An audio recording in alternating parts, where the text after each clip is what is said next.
मेरा नाम सलीना है। मैं गांव की रहने वाली एक सीधी सादी और मासूम सी लड़की हूँ। मैं अपने चाचा चाची के घर में रहती थी। मेरे अपने माँ बाप तो मुझे इन लोगों के हवाले करके चले गए थे। मैं बहुत खूबसूरत थी, मेरे अंदर कोई कमी नहीं थी। मैं इतनी खूबसूरत थी कि लोग देखते ही मेरी तारीफ किया करते थे। ऊपर वाले ने मुझे बनाने में कोई कमी नहीं छोड़ी थी। लेकिन बदकिस्मती से मैं अंधी थी, मेरी आंखों की रोशनी नहीं थी। मैं इस हसीन दुनिया को नहीं देख सकती थी। ऐसा नहीं था मेरे माँ बाप इस दुनिया में नहीं थे, वो लोग जिंदा थे। पर कहते हैं ना कि पति पत्नी को अपने लड़ाई झगड़े तब तक ही कायम रखने चाहिए जब तक उनके पास औलाद न हो। जब औलाद हो जाती है तो माँ बाप अपने लिए नहीं बल्कि अपनी उस औलाद के लिए सब कुछ बर्दाश्त करते हैं और औलाद की खातिर ही एक दूसरे के साथ एडजस्ट करके जिंदगी गुजारते हैं। मेरे माँ बाप की जब से शादी हुई थी वो दोनों आपस में झगड़ा करते रहते थे। अब्बा कभी अम्मा को छोटी छोटी गलती पर डांट लगाते तो अम्मा उनसे खूब मुंहजोरी करती थी। ना तो अब्बा खामोश होते और ना ही अम्मा खामोश होती थी, और इन लोगों के झगड़ों के बीच मेरा बचपन खत्म हुआ जा रहा था। उन लोगों को अपने झगड़े से फुर्सत ही नहीं मिलती थी जो वो लोग मेरी परवरिश पर ध्यान देते। उन दिनों मैं 10 साल की थी। अम्मा अब्बा की मर्जी के खिलाफ बाजार चली गई। जब अब्बा काम से वापस आए तो उन्होंने मुझे घर में अकेला देखा। ये देखकर उनका खून खौल उठा। उन्होंने कहा, आने दे आज तेरी माँ को, आज मैं इसको छोड़ूंगा नहीं। इसे शर्म नहीं आती अपनी अंधी बेटी को अकेले घर में छोड़कर जाते हुए। अम्मा जब घर पर आई तो अब्बा ने अम्मा को डांटना शुरू कर दिया। दोनों में बहुत बहस हुई। उस दिन तो झगड़ा इतनी हद तक बढ़ गया था कि अम्मा अब्बा ने एक दूसरे पर हाथ तक उठा लिया था। मेरे अब्बा गुस्से में लड़ झगड़कर घर छोड़कर चले गए। उधर अब्बा के जाने के बाद अम्मा ने मुझे मारना पीटना शुरू कर दिया। मैंने अम्मा से कहा, मुझे क्यों मार रही हो? इसमें मेरी क्या गलती है? मुझ जैसी अंधी की भला क्या गलती हो सकती है? अम्मा कहने लगी, आज झगड़ा तेरी वजह से हुआ है। तेरी सबसे बड़ी गलती तो यही है कि तू अंधी है। जब से तू पैदा हुई है तेरा बाप मेरे पीछे पड़ा रहता है कि इसका ध्यान रखा कर। देखा, आज तुझे भी छोड़कर चला गया और मुझसे कहता है कि इसका ध्यान रख, इसे अकेला मत छोड़। आखिर मैं अपनी मर्जी से कुछ नहीं कर सकती, कहीं नहीं जा सकती। अब तो जंदी को हर वक्त अपने साथ लटका कर तो नहीं रख सकती ना। तेरा बाप तो गया, मैं तुझे अपने साथ नहीं रखूंगी। गांव में तेरे चाचा चाची रहते हैं, तुझे उनके घर भेज दूंगी। आखिर तो मेरी ही सब कुछ थोड़ी है, अपने बाप के रिश्तेदारों की भी तो कुछ लगती है। मैं आज़ादी की जिंदगी गुजारना चाहती हूँ। मुझे पता है तेरा बाप अब कभी नहीं आएगा, और आ भी गया तो अब की बार मैं उसे छोड़ दूंगी। बस बहुत कर ली मैंने तेरी परवरिश, अब तू जा यहाँ से। अगर तू चाहे तो अपने बाप के साथ रह लेना। जब वो आएगा तो मैं उसे बता दूंगी तू गाँव में है, वो खुद तुझे लेने के लिए आ जाएगा। मैंने अपनी अम्मा से बहुत मिन्नतें की कि मुझे गाँव चाचा के घर मत भेजो, लेकिन वो जबरदस्ती मुझे चाचा के घर ले गई। इस तरह से मेरे अब्बा और अम्मा ने मेरे बचपन में भी अंधेरा कर दिया। गांव आने के बाद यहाँ चाचा को अम्मा ने बताया कि मैं इसे कुछ दिनों के लिए छोड़कर जा रही हूँ। कुछ दिनों बाद तुम्हारा भाई आएगा और इसे लेकर चला जाएगा। चाचा चाची को लगा कि मैं उनके घर कुछ दिनों की मेहमान हूँ, लेकिन ना तो कभी मेरे अब्बा मुझे लेने के लिए आए और ना कभी अम्मा ने मुझे अपने पास बुलाया। जब कभी चाची चाचा से मुझे घर भेजने को कहती और चाचा मेरी अम्मा को फोन लगाते तो मेरी अम्मा मेरे लिए उनको 20,000 रुपए हर महीने भिजवा देती। इस तरह से वो लोग खामोश हो जाते और मुझे अपने घर से भेजने को इनकार कर देते। मैं बहुत परेशान हो गई थी। यहाँ चाची ने सिर्फ मुझे पैसों की खातिर अपने घर में जगह दी हुई थी, वरना वो और उनकी बेटियां मुझसे बहुत जलती थीं, और मेरी खूबसूरती से भी। उनकी बेटियां मामूली सी शक्ल की थीं। मेरी उम्र 23 साल हो चुकी थी। कभी कभी मैं अपने बारे में सोचते हुए ये सवाल करती हूँ कि ऊपर वाले ने मुझे ये हुस्न किस लिए दिया है? क्या दर दर की ठोकरें खाने के लिए, या फिर अपनी चचेरी बहनों की उतरन पहनने के लिए? मेरे चाचा की बेटियां मुझसे उम्र में 2 या 3 साल छोटी थीं। वो मुझे अपने घर में सिर्फ इसीलिए बर्दाश्त करती थी कि उनके घर में मेरी माँ हर महीने 20,000 रुपए भिजवा देती है। ये लोग मुझ पर बहुत रोब डालती थी, हमेशा मुझे अंधी अंधी कहकर चिढ़ाती रहती थी। मेरी चाची अपनी बेटियों से कहती, देखो सलीना अंधी होने के बावजूद भी कितनी खूबसूरत है, और तुम लोग सब कुछ ठीक ठाक होने के बावजूद भी उसके जितने खूबसूरत क्यों नहीं हो, और इसी वजह से तुम लोगों के रिश्ते भी नहीं हो पा रहे। एक दिन मेरी चाची की बेटी ने अपनी अम्मी से कहा, अम्मी क्यों ना आप इस सलीना की शादी कर दो। मेरी चाची अपनी बेटी से कहने लगी, पागल हो गई है क्या? हर महीने जो 20,000 रुपए की रकम आती है फिर वो आना बंद हो जाएगी, और फिर इस अंधी से शादी भी कौन करेगा? जैसा भी हो 20,000 रुपए के लिए इस अंधी को हमें अपने घर में बर्दाश्त करना ही पड़ेगा। ये सुनकर वो खामोश हो गई। मेरी चाची का बेटा जो मुझसे 2 साल बड़ा था, वो मुझे बहुत पसंद किया करता था और वो रोज मेरे कमरे में देर रात तक मुझसे बातें करने बैठ जाता था और मुझे यकीन दिलाता था कि उसे मेरी बहुत फिक्र है। ये बात तो सच थी कि उसे मेरी बहुत फिक्र थी। चाचा की बेटियां तो मुझसे ज्यादा बात तक नहीं करती थी। मैं सारा दिन घर में अकेली एक तरफ को ही बैठी रहती थी। वो मेरे पास आकर मुझसे बातें करता था, मेरा हालचाल पूछता था। मुझे यही सब कुछ बहुत अच्छा लगता था। उसने मुझसे कई बार कहा था कि मैं तुम्हें इस घर से कभी जाने नहीं दूंगा। उसका कहना था कि वो मुझे पसंद करता है, मगर मुझे पता था कि वो मुझे पसंद करता है, लेकिन इस घर के बाकी कोई मेंबर मुझे पसंद नहीं करते। ऐसा कभी नहीं हो सकता कि चाची अंधी लड़की को अपने घर की बहू बना ले। वो लोग मुझसे ढंग से बात नहीं किया करते थे, तो फिर अपने बेटे की शादी मेरे साथ कैसे करवा देते? मैं खामोशी से असद की बात सुनती रहती थी। मेरा दिल भी असद के लिए नहीं मानता था। वो अच्छा था, उसकी आदत बहुत अच्छी थी, मेरा ख्याल भी बहुत रखता था, मगर मैंने बचपन से लेकर अब तक की सारी जिंदगी इस घर में कैद रहकर गुजार दी थी। शुरू से ही मेरे दिल में ये ख्याल बैठा हुआ था कि इस घर और इस घर के लोगों से मुझे आज़ादी तभी मिल सकेगी जब मेरी शादी हो जाएगी। मुझे अपने चाचा चाची बिल्कुल भी पसंद नहीं थे, क्योंकि वो लोग बहुत लालची थे। अब जबकि मैं यहाँ पर मजबूरी में और अपने माँ बाप की वजह से रह रही हूँ, अगर मेरी आंखों से मुझे दिखता होता तो मैं इस घर को छोड़कर न जाने कब की भाग जाती। लेकिन फिर मेरे दिल में ये भी ख्याल आता था कि मुझ जैसी अंधी लड़की को इस दुनिया में कोई एक्सेप्ट भी तो नहीं करेगा। मैंने असद के अंदर हजारों खूबियां होने के बावजूद भी उसको खुद से मोहब्बत करने के लिए रोका हुआ था। मैंने चाची के घर में अपनी जिंदगी के 11 साल गुजार दिए थे, मगर इस घर में कोई भी मेरा नहीं बन सका। इसलिए मैंने अब अपने हक का फैसला ऊपर वाले पर छोड़ दिया। मैं बस एक तरफ को बैठी रहती और रोती रहती थी। अब अंधी होने के बावजूद मैं कोई काम भी नहीं कर सकती थी। बस मैं महसूस करते हुए अपने हाथों से कुछ 1-2 काम कर लेती थी। अभी 2-3 दिन से मैं नोटिस कर रही थी कि मेरी चाची का बिहेवियर मेरे साथ बहुत अच्छा था। न जाने ऐसा क्यों था, मेरी तो कुछ भी समझ में नहीं आ रहा था। वो मुझसे बहुत प्यार से बात करती थी। इस घर में मुझे कभी इतने सालों से ताज़ी खाना नहीं दिया गया और ना ही इन लोगों ने कभी अपने साथ बैठाकर मुझे खाना खिलाया। मुझे रूखा सूखा जो भी खाने को दे दिया करती थी, मैं खुशी खुशी खा लिया करती थी। मुझे अच्छी तरह से याद है, कुछ दिनों पहले मेरी चाची ने मुझे सड़ा हुआ खाना दे दिया था। अब तो मैं ये चीज़ देख भी नहीं सकती थी कि खाना सड़ा हुआ है या सही है। मैं खाना खाने जा ही रही थी। घर में मेहमान आए हुए थे। मेरी चाची की अम्मी आई हुई थी। उन्होंने अचानक मेरे हाथ से खाना छीन लिया और कहने लगी, बेटी तुम ये क्या खा रही हो? ये खाना तो खराब है और इसमें से बदबू भी आ रही है। मैंने कहा, मुझे क्या पता, ये खाना तो मुझे चाची ने दिया है। बदबू तो मुझे भी आ रही है, लेकिन मैंने सोचा बदबू शायद कहीं और से आ रही होगी। इस बात पर चाची की अम्मी ने चाची को बहुत डांटा। वो कहने लगी, इतना जुल्म मत किया करो बेचारी बच्ची पर। ये बेचारी अंधी है तो क्या हुआ, तुम इसके अंधेपन का फायदा तो मत उठाओ। मेरी चाची कहने लगी, खाना सब लोगों के खाने के बाद खत्म हो गया था, इसलिए मैंने इसको परसों का रखा हुआ खराब खाना दे दिया। मैंने सोचा इसे कुछ पता नहीं चलेगा। चाची अपनी अम्मी से बहुत शर्मिंदा हो रही थी। उनकी अम्मी ने कहा, ऐसा मत करो किसी लाचार इंसान के साथ।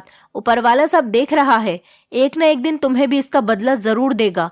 उन्होंने मुझे उठाकर खड़ा किया और चाचा से कहा कि इसे बाजार से कुछ खाने के लिए लाकर दो। घर में सब लोग ही चाची की अम्मी से बहुत डरते थे, क्योंकि वो बहुत कड़े मिजाज की औरत थी।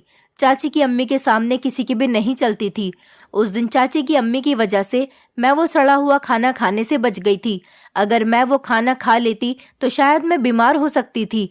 चाची की अम्मी ने उनको सख्ती से कहा कि ये लड़की जवान हो रही है, इसके लिए अच्छा सा रिश्ता देखकर इसकी शादी कर दो। ये बात सुनकर चाची कहने लगी, लेकिन अम्मी, पहले मैं अपनी बेटियों की शादी करना चाहती हूँ, बाद में इसकी शादी करूंगी, और फिर इस अंधी से शादी कौन करेगा? चाची की अम्मी कहने लगी, ऐसा नहीं कहते। अगर इसकी रोशनी ऊपर वाले ने छीनी है तो वही इसकी आंखों की रोशनी लौटा भी सकता है। तुम अच्छा सा रिश्ता देखकर इसकी शादी कर दो। दुनिया में ऐसे बहुत से लोग हैं जो ऐसे लोगों से भी शादी करते हैं, और तुम्हारी बेटियां इसकी छोटी बहन हैं। तो इसीलिए पहले इसकी शादी होनी चाहिए। ये तुम्हारी बेटियों से उम्र में बड़ी है। अगर इसके माँ बाप ने इसे छोड़ दिया है तो क्या हुआ, ऊपर वाले ने तुम्हें ये तौफीक तो दी है कि तुम इसके माँ बाप बनकर इसके सर पर हाथ रखो। चाची की अम्मी बहुत अच्छी औरत थी। वो हमेशा अच्छे और भलाई के रास्ते पर ही चलती थी और दूसरों को भी वही सीख देती थी। फिर अब न जाने चाची को ऐसा क्या हो गया था कि उनका और उनकी बेटियों का बिहेवियर मेरे साथ इतना प्यारा हो गया था कि मुझे सोच सोच कर हैरत ही हो रही थी। मैं समझ गई थी कि इसमें भी चाची की कोई चाल हो सकती है, क्योंकि मैं इस दुनिया की हकीकत जान चुकी हूँ। इस दुनिया की हकीकत खेल तमाशे के सिवा कुछ भी नहीं है। मैं चाची के इतने अच्छे बिहेवियर की वजह जान नहीं पाई थी, इसलिए रोज की तरह मैं नॉर्मल ही रही थी। मैंने सुना था कि इस गांव में कोई अरबी आदमी आया है और लोग उससे बहुत खुश थे, बल्कि वो आदमी इस गांव के सरपंच के घर पर ही ठहरा हुआ था। सुना था कि वो इस गांव के सरपंच के बेटे का दोस्त है और वो अब इस गांव को देखने के लिए आया है। सरपंच का बेटा अरब में काम करने के लिए गया हुआ था। वहां पर उसकी दोस्ती इस अरबी आदमी के साथ हो गई, तो ये दोनों साथ इस गांव में आ गए। काफी दिनों से गांव में अरबी आदमी का बहुत जोर शोर हो रहा था। सारे गांव वाले उसकी बहुत खातिर कर रहे थे। काफी दिनों से मुझे चाची भी बहुत खुश नजर आ रही थी। मैं सारा दिन घर की गैलरी में बैठी रहती थी, क्योंकि घर के अंदर तो मुझसे कोई बात नहीं करता था, इसलिए मैं गैलरी में बैठकर अपना टाइम पास करती थी। वहां से मुझे शोर की आवाजें सुनाई देती थी और आसपास में क्या हो रहा है वो सब कुछ पता चलता रहता था। आवाजों से आइडिया लगा लेती थी कि कब क्या हो रहा है। जब रात हो जाती तो अपने कमरे में जाकर सो जाती थी और दिन निकलता तो फिर से गैलरी में रखी हुई कुर्सी पर बैठ जाती थी। चाची अब मुझसे बहुत अच्छे से बात करती, मेरा बहुत ख्याल रखती। अगर उनकी बेटियां मुझे कुछ उल्टा सीधा कहती तो फौरन अपनी बेटियों को डांट दिया करती थी।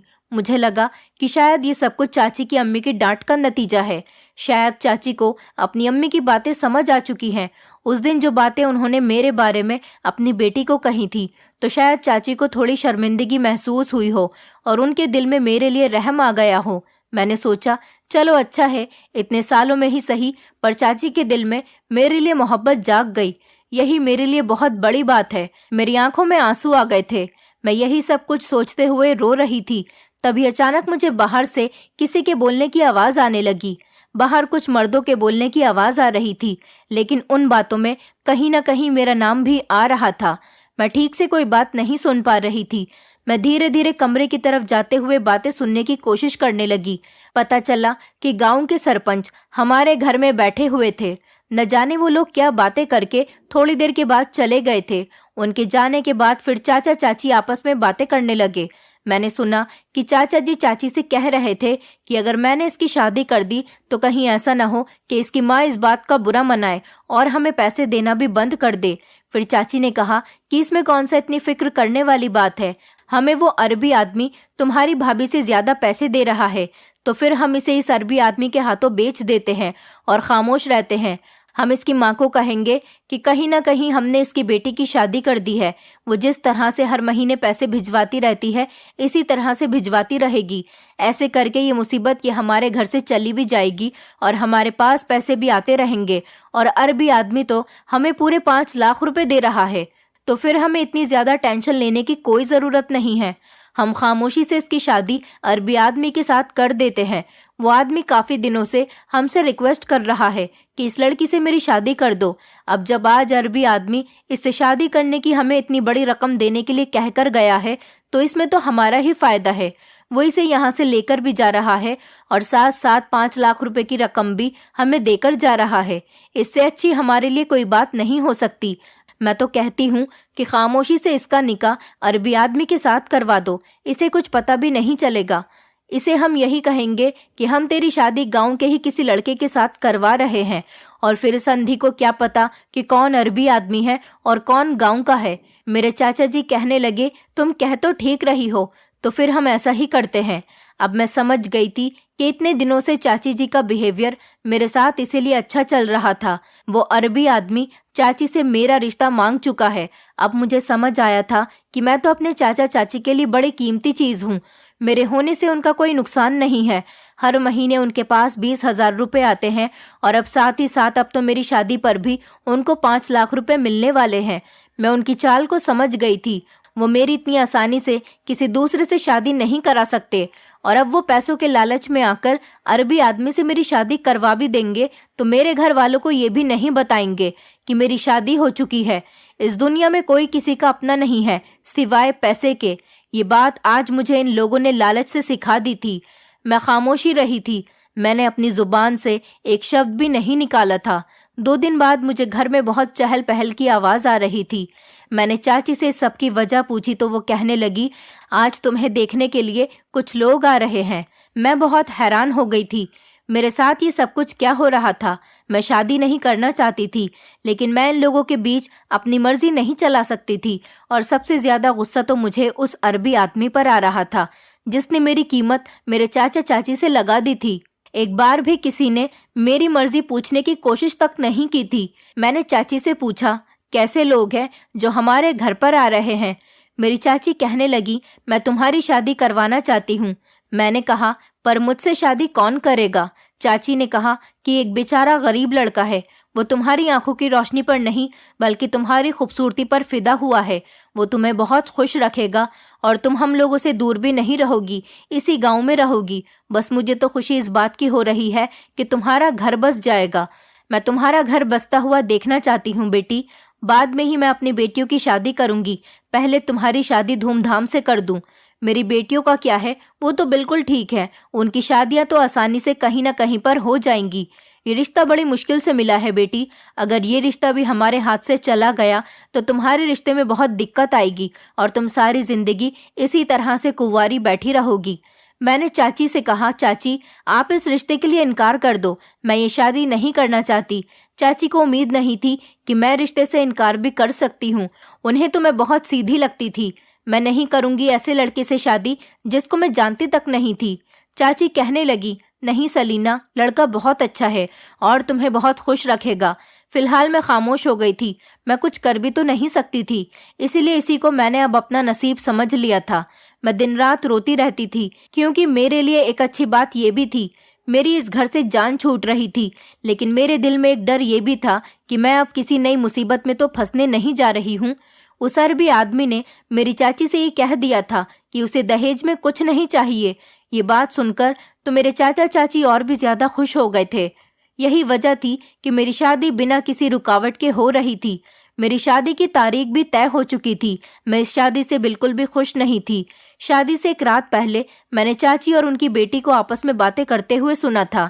चाची की बेटी कह रही थी कि अम्मी, तुम इतने अमीर आदमी की शादी सलीना से क्यों करवा रही हो? चाची अपनी बेटी से कहने लगी, तुम्हें क्या पता कि इस शादी से हमारा कितना फायदा है। मैं सब कुछ समझ रही थी कि चाची किस फायदे की बात कर रही है। मेरा निकाह सादगी से उस अरबी आदमी के साथ हो गया था और मैं विदा होकर उस अरबी आदमी के घर चली गई थी। अभी तो वो अरबी आदमी इस गांव में ही रह रहा था। मुझे नहीं पता था कि वो देखने में कैसा है, लेकिन मैंने सुना था कि अरबी आदमी एक साथ कई शादियां करते हैं। उनका दिल कभी एक औरत से नहीं भरता और वो लोग अच्छी लड़कियां खरीदकर अपने शहर में भी ले जाकर बेच देते हैं। मुझे शक्ल सूरत से कोई मतलब नहीं था। बस मैं ये चाहती थी कि मेरा होने वाला पति मुझे प्यार दे, इज्जत दे, अपने घर में जगह दे। और मुझे पता था कि मेरे साथ ऐसा कुछ नहीं होने वाला, क्योंकि इस अरबी आदमी ने मेरी चाची से मुझे खरीदा था। अगर इसने मुझे खरीदा है तो ये मुझे आगे भी तो बेच सकता है। मैं दुल्हन बनी हुई कमरे में बैठी थी, तभी अचानक मुझे कमरे का दरवाजा खुलने की आवाज आई। कोई मेरे बराबर में आकर बैठ गया। उसने मुझे सलाम किया। मैं समझ गई थी कि ये अरबी आदमी है और यही मेरा पति है जिससे मेरी शादी हुई है। मुझे कुछ गलत होने का एहसास हो रहा था। खैर, थोड़ी देर के बाद जब मेरे पति ने मेरा घूंघट उठाया तो उसने मेरी खूब तारीफ करनी शुरू कर दी। लेकिन जैसे ही उसने मुझे छूने की कोशिश की, मेरे शरीर को करंट लग गया और मैं झट से पीछे हट गई थी। मुझे इस आदमी से घिन आ रही थी। उसने कहा, मैं तुम्हारा पति हूँ, तुम मुझसे इस तरह से दूर कैसे जा रही हो? मैंने कहा, तुम मेरे पति नहीं हो। मैं तुम्हें अपना पति नहीं मानती। तुमने मुझे खरीदा है, उस हिसाब से मैं तुम्हारी पत्नी नहीं हुई। तुम सब लोगों ने मेरे अंधेपन का फायदा उठाया है। ये कहते हुए मैं जोर जोर से रोने लगी। वो कहने लगा, नहीं, मैं तुम्हारा पति हूँ, मैंने तुमसे शादी की है। मैंने कहा, तुम झूठ बोल रहे हो, एकदम झूठ। मैंने कहा, मुझ जैसी अंधी लड़की से कोई भी इतनी आसानी से शादी नहीं कर सकता। और भला कोई अंधी लड़की से शादी क्यों करेगा? किसी को अपनी जिंदगी में अंधेरा थोड़ी लाना है। और फिर तुम तो इतने अमीर आदमी हो, तुम्हें तो ना जाने कितनी लड़कियां मिल सकती है। आखिर तुमने मुझसे ही शादी क्यों की? तुम एक फरेबी इंसान हो और तुम लड़कियों को खरीदने और बेचने का धंधा करते हो। मैं तुम्हारे बारे में सब कुछ जान गई हूँ। मैं तो उसी दिन सब कुछ जान गई थी जिस दिन तुमने मेरी चाची को 5 लाख रुपए देने का वादा किया था। वो कहने लगा, ऐसा कुछ नहीं है, मैं तुमसे प्यार करता हूँ। तुम्हें याद होगा, तुम अपने घर की गैलरी पर बैठी रहती थी जब मैं अपने दोस्त के साथ इस गांव में टहलने के लिए जाता था। तब तुम्हारा घर रास्ते में पड़ता था और मैं तुम्हें गैलरी में मायूस बैठा हुआ देखता रहता था। मेरा दिल तभी से तुम पर आ गया था और मैंने ठान लिया था कि मैं तुमसे ही शादी करूंगा। मुझे तुम्हें देखते ही ऐसा लगा था जैसे तुम ही वो इंसान हो जो मेरे दिल को देखते ही पसंद आ गई हो। मैंने तुम्हारे बारे में सारी इन्फॉर्मेशन निकाल ली थी। मुझे तुम्हारे अंधेपन से कोई एतराज नहीं है। मुझे इस गांव में आए हुए पूरा 1 महीना हो गया और पहले दिन से ही मैं तुम्हें गैलरी में बैठा हुआ देख रहा हूँ। रोज तुम्हें गैलरी में बैठा हुआ देखकर मुझे बहुत सुकून मिलता था, क्योंकि मुझे तुम्हारा चेहरा देखने को मिल जाता था। इसलिए मैंने सरपंच जी से कहकर तुम्हारे घर पर रिश्ता भिजवा दिया, लेकिन तुम्हारे चाचा ने इस शादी से इनकार कर दिया। लेकिन मैं तो तुमसे ही शादी करना चाहता था। गांव के कुछ लोगों से मुझे पता चला कि तुम्हारे चाचा चाची बहुत लालची लोग हैं, इसलिए मैंने उन लोगों को 5 लाख रुपए देने का लालच दिया, जिसकी वजह से उन लोगों ने तुम्हारी शादी मेरे साथ कर दी। मैं जोर जोर से रोने लगी। मैंने कहा, तुम मुझसे झूठ बोल रहे हो कि तुमने मुझे गैलरी में देखा। मैं तुम्हें अच्छी लगी तो तुमने सोचा कि इसे अपने देश जाकर बेच दूंगा। तुम्हारे देश में तो 5 लाख रुपए क्या, तुम्हें मेरे शरीर के 5 करोड़ रुपए मिल जाएंगे। सब लोगों ने मिलकर मेरे साथ बहुत बड़ा धोखा किया है। तुम क्या समझते हो कि मैं तुम्हारी चालबाजियों में आ जाऊंगी? तुम एक अरबी आदमी हो और अरबी लोगों का यही काम होता है। एक से दिल नहीं भरा, दूसरी खरीद ली, दूसरी से दिल नहीं भरा तो तीसरी खरीद ली। तुम लोगों के पास जितना पैसा होता है इतनी ही औरतें होती हैं।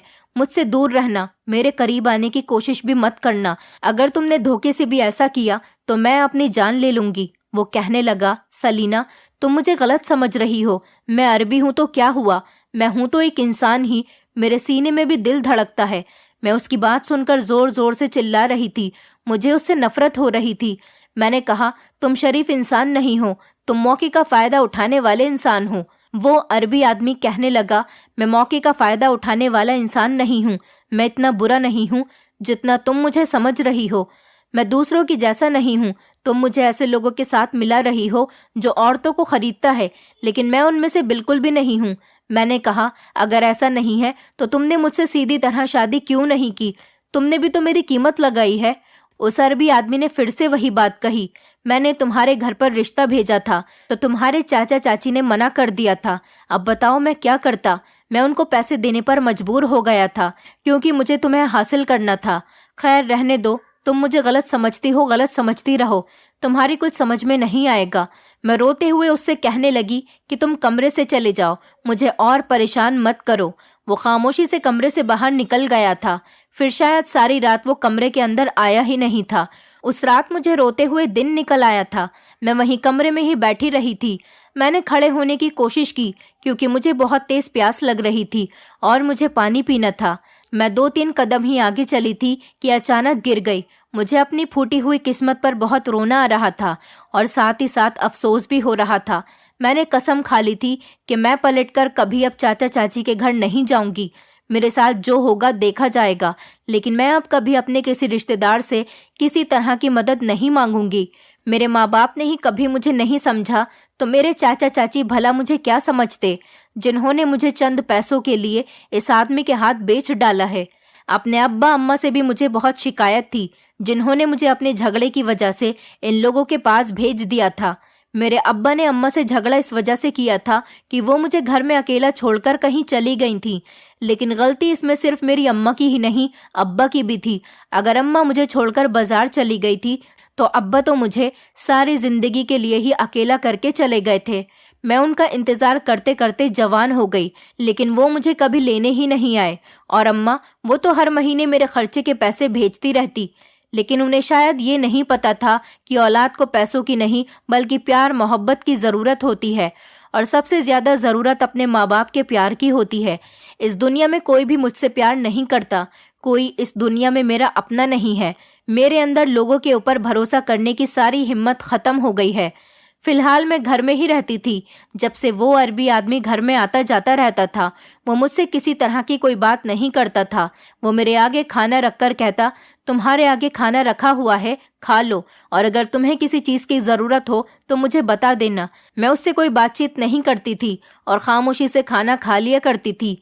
एक दिन मेरा पति मेरे पास आया और मुझसे कहने लगा, मैंने तुम्हारा सामान पैक कर दिया है, हमारी टिकट भी कंफर्म हो गई हैं, हम आज रात की फ्लाइट से यहाँ से निकल जाएंगे। मुझे पता था एक न एक दिन ये दिन जरूर आना था। अब ये आदमी मुझे लेकर जाएगा और मुझे किसी के हाथ बेच देगा। मेरी किस्मत में यही लिखा हुआ था। अब मेरे पास इस सब को बर्दाश्त करने के अलावा और कोई चारा नहीं था। मैं चुपचाप उसकी बात सुनती रही थी और वो मुझे सऊदी अरब लेकर जा रहा था। हम लोग सऊदी अरब पहुंच चुके थे। वो अरबी आदमी मेरा हाथ पकड़कर किसी घर में ले गया। वहां जाने के बाद मुझे कुछ औरतों और आदमियों के बोलने की आवाज आ रही थी। घर के अंदर जाते ही उस अरबी आदमी ने मुझसे कहा, सलाम करो सलीना, ये मेरा घर है, मैं तुम्हें अपने घर लेकर आया हूँ।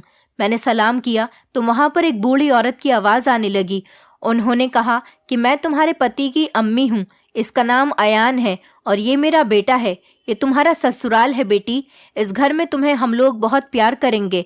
फिर एक एक करके मुझे इस घर के हर मेंबर ने अपना इंट्रोडक्शन दिया, लेकिन वहां पर एक लड़की मौजूद थी जो कि अयान की बहन थी। उसका नाम साइमा था। मुझे आवाज आ रही थी कि उसने अयान से कहा, तुम ये कैसी लड़की उठाकर लाए हो? अगर हिंदुस्तान की किसी लड़की से शादी की थी तो किसी ढंग की लड़की से ही शादी कर लेते।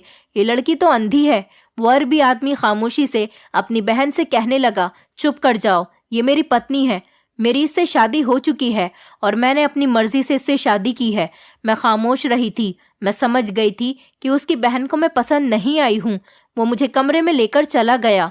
वहां जाने के बाद मुझसे कहने लगा, तुम्हें यहाँ पर किसी चीज की कोई परेशानी नहीं होगी, ये मेरा घर है और मेरी फैमिली यहाँ पर रहती है। तुम्हें अगर कोई भी काम हो मेरी बहनों या फिर मेरी अम्मी से कह सकती हो। मैंने कहा, तुम्हारा नाम अयान है, तुमने मुझे अपना नाम नहीं बताया। कहने लगा, तुमने कभी मेरा नाम पूछा ही नहीं। मैंने कहा, जो फ्रॉड लोग होते हैं वो सबसे पहले अपना असल नाम छुपाते हैं। वो कहने लगा, ये मेरा असली नाम ही है। मुझे कभी ऐसा मौका ही नहीं मिला कि मैं तुम्हें अपना नाम बता सकूं। मैंने तुमसे कोई झूठ नहीं बोला। मैंने कहा, मैं कैसे यकीन कर लूं तुम्हारी बात का? और मैं तो अंधी हूँ, मुझे क्या पता तुम मेरे अंधेपन का फायदा उठा रहे हो। क्या पता ये तुम्हारा घर न हो, कोई कोठा हो, या फिर वो तुम्हारे घर के लोग न हो। ये औरतें जो ये बोल रही हैं वो तुम्हारी माँ या फिर बहनें न हो, वो इस कोठे में ही रहने वाली औरतें हों। मेरी आंखों के अंधेरे में मुझे क्या पता चलेगा कि यहाँ पर कौन है और क्या नहीं। तुम आसानी से मेरा फायदा उठा सकते हो। तभी वो अरबी आदमी चिल्लाते हुए कहने लगा, बकवास बंद करो अपनी, ऐसा कुछ नहीं है। और ये कहकर उसकी आवाज आनी बंद हो गई थी। शायद वो कमरे से बाहर चला गया था। मैं बस यही सोचती रहती थी कि काश ये सच कह रहा हो और मैं जैसा सोचती हूँ वैसा बिल्कुल ना हो, क्योंकि अगर मुझे सच में इस आदमी ने कहीं बेच दिया तो मेरी आने वाली जिंदगी भी बर्बाद हो जाएगी। गुजरी हुई जिंदगी तो मेरी बर्बाद हो ही चुकी। आखिर मैं कब तक इतनी परेशानियां झेलूं? हर चीज मुझे मेरे कमरे में ही दी जा रही थी। एक दिन साइमा मेरे पास आई और कहने लगी, चलो मैं तुम्हें बाहर लेकर चलती हूँ। मैंने कहा, क्या अंदर क्या बाहर? मैं अपनी आंखों से कुछ नहीं देख सकती, इसलिए मुझे इसी कमरे में रहने दो। वो मुझसे बाहर चलने की जिद करने लगी। कहने लगी, कोई बात नहीं, तुम कुछ देख नहीं सकती बल्कि महसूस तो कर सकती हो। तभी अचानक अयान बीच में आ गया और कहने लगा, ये कहीं नहीं जाएगी, ये घर में ही रहेगी, बल्कि ये मेरे साथ बाहर जाएगी। मैं इसे अपने साथ लेकर जाऊंगा। मैं घबरा गई थी कि अयान ने ऐसा क्यों कहा। साइमा कहने लगी, चलो ठीक है, तुम अयान के साथ चली जाना। ये कहकर वो कहीं चली गई। अयान ने कहा कि तुम बाहर जाना चाहती हो, मैं तुम्हें बाहर लेकर जाऊंगा। रुको, मैं कपड़े बदल लेता हूँ। मैं बेड पर बैठी हुई अयान के आने का इंतजार कर रही थी और अजीब अजीब तरह की सोच में खोई हुई थी। तभी अचानक मुझे किसी के धीरे धीरे बोलने की आवाज आने लगी। कोई मेरे बारे में बात कर रहा था, कोई मेरा नाम ले रहा था। मुझे कुछ कंफ्यूजन होने लगी, इसलिए मैं धीरे धीरे कदमों से चलती हुई उस आवाज का पीछा करने लगी। ये आवाज किसी और की नहीं बल्कि अयान ही किसी से फोन पर बात कर रहा था। वो फोन पर कह रहा था कि तुम फिक्र मत करो, मैं इंडिया से उसे लेकर आ गया हूँ। अब बाकी का काम तुम्हें करना है, तुम्हें ही उसे संभालना है। मैं आज से ही उसे तुम्हारे पास लेकर आ रहा हूँ, बल्कि मैं थोड़ी ही देर में ही तुम्हारे पास आ रहा हूँ। ये सब सुनकर तो मेरे पैरों तले से जमीन निकल गई थी कि ये सब कुछ क्या हो रहा है। कहीं ये सच में मुझे बेचने तो नहीं जा रहा। मुझे डर लगने लगा था और यही वजह हो सकती है कि इसने मुझे सायमा के साथ जाने से रोक दिया, क्योंकि ये मुझे अपने साथ लेकर जाना चाहता है। मैं वापस धीरे धीरे कदमों से बेड पर जाकर बैठ गई और मैं ऊपर वाले से दुआ करने लगी। तभी अयान आया और कहने लगा, चलो मैं तैयार हो गया हूँ। मैंने उसे जाने से मना किया कि मैं नहीं जाना चाहती, लेकिन उसने कहा, मैं तुम्हें लेकर जाना चाहता हूँ।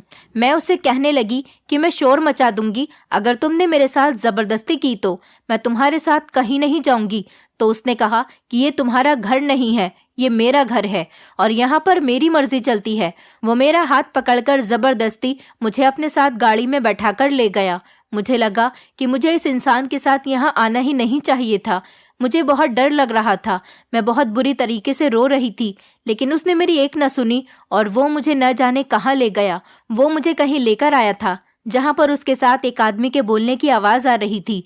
मैं बहुत डर रही थी। शायद मुझे किसी कमरे में ले जाया गया था और वहाँ पर उस कमरे में वो आदमी मौजूद था जिसके पास मुझे लाया गया था।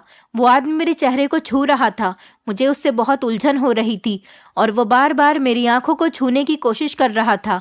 मैं बार बार ऊपर वाले से दुआ कर रही थी कि मुझे बचा लो। थोड़ी देर के बाद अयान मुझे वापस अपने घर लेकर आ गया था। मैं कुछ समझ नहीं पाई थी, बस मैंने ये शुक्र किया था कि अच्छा हुआ मेरी जान बच गई। मुझे अब यहाँ पर रहते हुए 1 हफ्ता हो गया था, लेकिन मैं नोटिस कर रही थी कि अयान चुप चुप के फ़ोन पर मेरे बारे में बातें किया करता था। कहीं ऐसा तो नहीं था कि उसने मुझे अभी किसी के हाथ नहीं बेचा, वो बाद में मुझे किसी के हाथ बेच दे। हो सकता है वो जिस आदमी के पास मुझे लेकर गया था उसे मेरे अंधेपन के बारे में पता चल गया हो और उसने मुझे अयान से खरीदा ही ना हो। तभी तो अयान मुझे वापस अपने साथ लेकर आ गया था, लेकिन अब ऐसा हर दूसरे तीसरे दिन होने लगा। अयान मुझे जब जब अपने साथ लेकर जाता मुझे एक डर लगा रहता था कि आज कहीं मेरी इज्जत पर दाग न लग जाए, लेकिन हर बार ही वो मुझे किसी आदमी के पास लेकर जाता और वो आदमी मेरे चेहरे को छूकर देखता और थोड़ी देर के बाद अयान मुझे अपने साथ लेकर अपने ही घर पर वापस आ जाता था।